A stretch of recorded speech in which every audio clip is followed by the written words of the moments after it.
బుచ్చిరెడ్డిపాలెం పట్టణంలోని 3వ వార్డులో ఎమ్మెల్యే వేమిరెడ్డి ప్రశాంతిరెడ్డి పర్యటించారు. స్థానిక కౌన్సిలర్ అందే ప్రత్యూష, మున్సిపల్ చైర్పర్సన్ ముర్ల సుప్రజా మురళితో కలిసి ప్రజల వద్దకు వెళ్లి సమస్యలను అడిగి తెలుసుకున్నారు. అనంతరం 6 లక్షల రూపాయల నుడా నిధులతో ఏర్పాటు చేసిన మంచినీటి బోరును ఆమె ప్రారంభించారు. ఈ సందర్భంగా ఎమ్మెల్యే మాట్లాడుతూ వార్డులో పర్యటించేటప్పుడు డ్రైనేజీ, సీసీ రోడ్డు, ఇంటి స్థలాల సమస్యలు తమ దృష్టికి వచ్చాయని తెలిపారు. వాటిని పరిష్కరించే దిశగా కృషి చేస్తామని హామీ ఇచ్చారు. రాష్ట్రంలో ముఖ్యమంత్రి చంద్రబాబు నాయుడు సంక్షేమంతో పాటు అభివృద్ధి సమపాలలో సమచేస్తున్నారని తెలిపారు. ఇచ్చిన ప్రతి హామీని నెరవేర్చే దిశగా అడుగులు వేస్తున్నారన్నారు. ఇప్పటికే తల్లికి వందనం పథకంతో అందరి ఖాతాలలో రాష్ట్ర ప్రభుత్వం జమ చేయడం జరిగిందన్నారు. సోమవారం నాటికి పూర్తి స్థాయిలో తల్లికి వందనం అందరి ఖాతాల్లో పడతాయని తెలిపారు.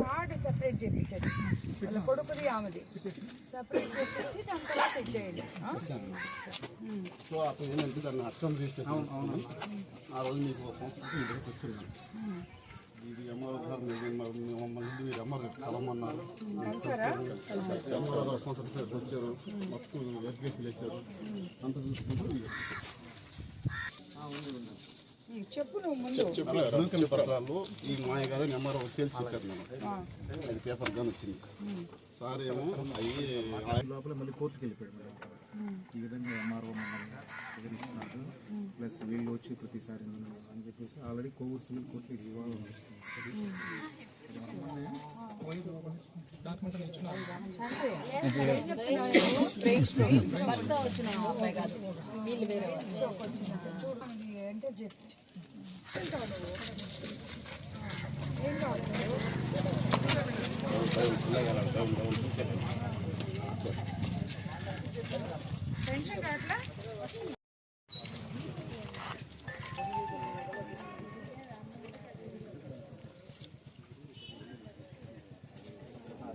కాదమ్మా, గవర్నమెంట్ ఎంప్లాయ్ అయినప్పుడు పెన్షన్ రాదు.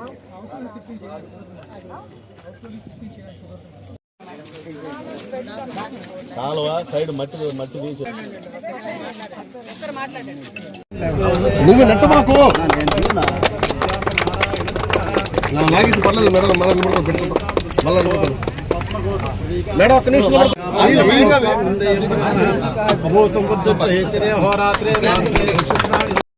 ఈరోజు బుచ్చిరెడ్డిపాలెం మున్సిపాలిటీలోని 3వ వార్డులో తిరగడం జరిగింది. ఇక్కడ ఎస్సీ కాలనీసు, ఎస్టీ కాలనీసు, అదేవిధంగా అరుంధతి వార్డులు ఎక్కువగా ఉన్న ఏరియా ఇది. ఈ సమస్య ఉంది అని చెప్పినందువల్ల ఈ పైప్ లైన్ సరిచేసి ముందు ఇమ్మీడియట్ గా వీళ్ళకి నీళ్లు అందే విధంగా, అంటే సమ్మర్ కాబట్టి ఇప్పుడు నీళ్లు లేకుండా ఎక్కడ మనం ఉండకూడదు అనుకున్నాం కాబట్టి దీన్ని అత్యవసర పరిస్థితుల్లో ఇది నుడాలో పెట్టి ఇది శాంక్షన్ చేపించి ఇక్కడ వీళ్ళకి ఈ పైప్ లైన్ ద్వారా నీరు వచ్చేటట్టు చేయడం జరిగింది. అందుకు నిజంగా నేను చాలా సంతోషపడుతున్నాను. ఈ కార్యక్రమానికి, ఈ ఓపెనింగ్ కార్యక్రమానికి అయితేనేమి, ఈరోజు బుచ్చి 3వ వార్డు గ్రీవెన్స్ కార్యక్రమానికి ఇక్కడికి విచ్చేసిన, అదేవిధంగా బుచ్చిరెడ్డిపాలెం పట్టణం 3వ వార్డు పరిధిలోని ఇసుకపాలెం, అరుంధతి వార్డులో కూడా తాగునీటి సమస్య ఉంది అని. కాకపోతే ఏంటంటే అక్కడ ఒకే బోర్వెల్ ఏదో కొంచెం పని చేస్తుంది. సో ఒకసారి వీళ్ళు తీసుకుంటే ఇంకోసారి మోటార్ ఉన్న కారణంగా హరిజనవాడ వాసులు అవసరాలకు సరిపడా నీటి సరఫరాకు ఇబ్బందులు ఎదురవుతున్నాయి. కానీ ఒకటి ఉంది కాబట్టి అడ్జస్ట్ చేసుకుంటున్నారు. దాన్ని కూడా తొందరలో క్లియర్ చేస్తామని చెప్పి మీ అందరికి నేను మాటిస్తున్నాను. అదేవిధంగా ఎక్కడ కూడా నీటి సమస్య ఉండకూడదు అనే కాన్సెప్ట్ తో మనం తాగునీరు అనేది ఏది లేకపోయినా ఉండొచ్చు, కానీ నీళ్లు లేకుండా ఉండలేం. కాబట్టి ప్రతి దగ్గర మేము చెప్తున్నాము. కాబట్టి ఎప్పటికప్పుడు ఆ సమస్యని స్థానిక నాయకులు, అధికారులు అందరూ పరిష్కరిస్తున్నారు. దానికి నిజంగా వాళ్ళందరూ ధన్యవాదాలు తెలుపుతున్నాను. అలాగే కృష్ణా థియేటర్ మరి దుర్గానగర్ ప్రాంతాల్లో వీళ్ళకి రోడ్లు, డ్రైన్లు అవసరమని చెప్పి కూడా ఇప్పుడు నేను గ్రీవెన్స్ లో తిరిగినప్పుడు అందరూ చెప్పడం జరిగింది. అది కూడా అతి త్వరలో వాళ్ళకి ఇస్తాము. ఇప్పటికే బుచ్చిరెడ్డిపాలెంలో వివిధ వార్డులలో పనులు మొదలు పెట్టున్నాం. కొన్ని రోడ్లు అయితేనేమి, కొన్ని డ్రైన్లు అయితేనేమి, ఏమేమి కావాలో అవన్నీ మొదలు పెట్టినాం. అవన్నీ కూడా కంప్లీట్ చేస్తాం. 133 kV సబ్ స్టేషన్ కూడా బుచ్చిరెడ్డిపాలెంకి ఆల్రెడీ శాంక్షన్ అయి ఉంది. దానికోసం అధికారులు స్థలం కోసం 5 ఎకరాల స్థలం కోసం కూడా చూస్తున్నారు. అలాగే ఇప్పుడు నాగమంబపురం వద్ద ఆటో నగర్ నిర్మాణం పూర్తయిన తర్వాత మెయిన్ గా ట్రాఫిక్ సమస్య తగ్గుతుంది అని చెప్పి అందరూ చెప్పిన దానివల్ల వాళ్ళకి అక్కడ ఆటో నగర్ అలర్ట్ చేసి అక్కడికి వాళ్ళు ఆల్రెడీ దాన్ని పని జరుగుతూ ఉంది.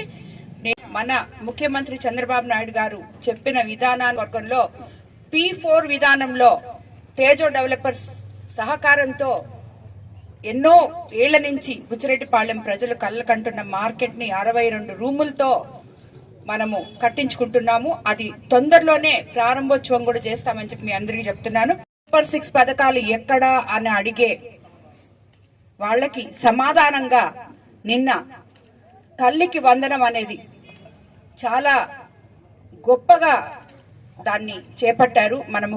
అలాగే రాబోయే రోజుల్లో మనకి ఇంకొక 20వ తేదీ నుంచే మనకి రైతు అన్నదాత సుఖీభవ కూడా ఇవ్వబోతున్నారు 3 విడతలుగా.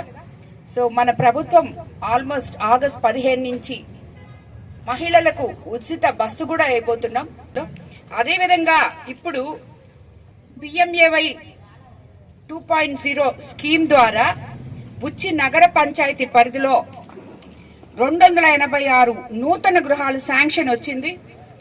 ప్రతి లబ్ధిదారుడికి ప్రభుత్వం 2.5 లక్ష రూపాయలు ఇది అందివ్వబోతుంది. ఇప్పుడే ఇది నిన్ననే వచ్చింది. ఇది కూడా ముందు ఈ 286 మందిని లబ్ధిదారుల్ని చూసి త్వరలో వాళ్ళకి ఇవి అందజేస్తామని కూడా